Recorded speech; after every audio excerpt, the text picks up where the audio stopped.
आप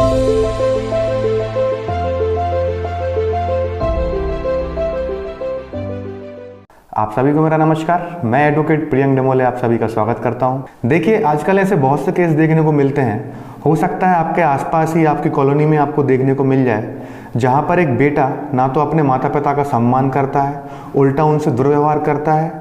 उसका व्यवहार अपने माता पिता के प्रति सही नहीं होता, बदतमीजी करता है, उन्हें प्रताड़ित करता है और ना ही उनके भरण पोषण की कोई व्यवस्था करता है। तब ऐसी स्थिति में एक पिता अपने इस बिगड़ैल बेटे, बदतमीज बेटे को अपनी संपत्ति में से बेदखल करने या घर से बाहर निकालने का अधिकार रखता है। लेकिन यहाँ पर ध्यान देने वाली बात यह है कि वह संपत्ति पिता की स्वयं की स्व अर्जित संपत्ति होनी चाहिए, अर्थात पिता ने खुद ने बनाई है वो प्रॉपर्टी, तभी वो अपने बेटे को उसमें से बेदखल कर सकता है। यदि संपत्ति पैतृक है, अर्थात दादा परदादा के जमाने से चली हुई आ रही है, तो फिर एक पिता अपने बेटे को उसमें से बेदखल नहीं कर सकता। अब जैसे उदाहरण के लिए कोई मकान है, वो मकान क्या है, दादाजी ने लिया था एक ज़माने में। अब उस मकान में क्या है, वो पिता और बेटा एक साथ रह रहे हैं। तो इस स्थिति में क्या है, पिता क्या है, बेटे को उस घर से बाहर नहीं कर सकता या उस प्रॉपर्टी से बाहर नहीं कर सकता, क्योंकि वो क्या है, पैतृक संपत्ति है, दादा की ली हुई थी। अब जैसे कि दादा ने कोई संपत्ति ली थी और वो क्या है, बिना वसीयत करे उनकी मृत्यु हो गई, तो इस स्थिति में क्या है, फिर पिता और बेटे का क्या है, उसमें समान रूप से अधिकार होगा। हालांकि जो दादा का बेटा है अर्थात पिता, वो क्या है, प्रथम श्रेणी का उत्तराधिकारी है। तो दादा की मृत्यु के बाद जो हिस्सा पिता को मिलेगा, उस हिस्से में से फिर जो बेटे का जो अधिकार है उसको वो हक मिलेगा।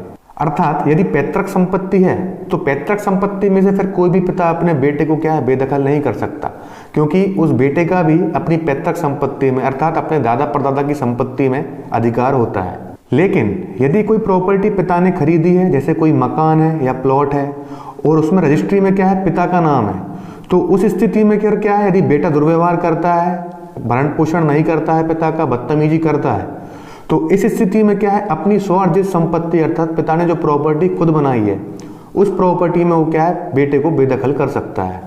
यदि बेटे को बेदखल करना है प्रॉपर्टी में से, तो ऐसी स्थिति में क्या है, जिला मजिस्ट्रेट अर्थात कलेक्टर के यहाँ एक आवेदन लगता है। अर्थात इस आवेदन के माध्यम से क्या है, आप कलेक्टर को अवगत कराते हैं कि आपका बेटा जो है आपका भरण पोषण नहीं कर रहा है, बदतमीजी करता है, दुर्व्यवहार करता है, गाली गलौज देता है, यहाँ तक कि मारपीट करता है, तो आप वह भी लिख सकते हैं उसमें। तब ऐसी स्थिति में क्या है, कलेक्टर या तो स्वयं या फिर आपके क्षेत्र के एसडीएम से, उनके माध्यम से पुलिस फोर्स आपके घर पे भेजेंगे और आपके बेटे को घर से बाहर निकलवा देंगे। क्योंकि बेटे का पिता के घर पर कब्जा क्या है, अवैध कब्जा होता है। पिता क्या है, घर का मालिक होता है, वह चाहे तो बेटे को बाहर कर सकता है घर से। अब मान लीजिए कि बेटा आपका दुर्व्यवहार कर रहा है आपके साथ, ना कोई भरण पोषण दे रहा है, बदतमीजी कर रहा है, गाली गलौज कर रहा है, तो फिर आप क्या है, आवेदन देते हैं कलेक्टर के यहाँ।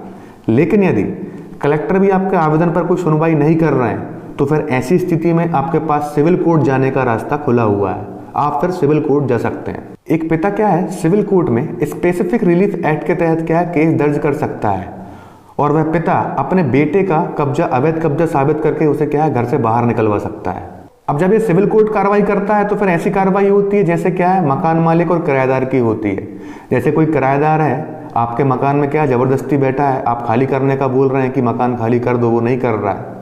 सेम वैसा ही होता है जब आपका बेटा घर खाली नहीं करता है, जब आप उसे बेदखल कर देते हैं, तो ऐसी स्थिति में फिर सिविल कोर्ट की जो कार्रवाई होती है वह भी कुछ ऐसी ही होती है। किराएदार के समान ही बेटे को भी फिर घर से बाहर निकाल लिया जाता है। एक बात ध्यान रखिएगा कि पिता के जीवित रहते हुए पिता ने स्वअर्जित संपत्ति अर्थात खुद की जो प्रॉपर्टी बनाई है अपने दम पे, उसमें कोई भी बेटा अपना अधिकार नहीं जता सकता। और यदि पिता चाहे, यदि मकान पिता के नाम पे है, तो कोई भी बेटा उस मकान में जबरदस्ती भी नहीं रह सकता। पिता चाहे तो उसे बेदखल कर सकता है या बाहर निकाल सकता है। लेकिन यदि प्रॉपर्टी दादा परदादा के जमाने से चली हुई आ रही है, तो फिर बेटा उसमें अपना अधिकार मांग सकता है। तो हमारा टॉपिक यहीं पे समाप्त होता है। होप वीडियो आपको पसंद आया होगा। तो मैं एडवोकेट प्रियंक डेमोले आपसे विदा लेता हूँ। मिलते हैं अगले वीडियो में। Thank you so much.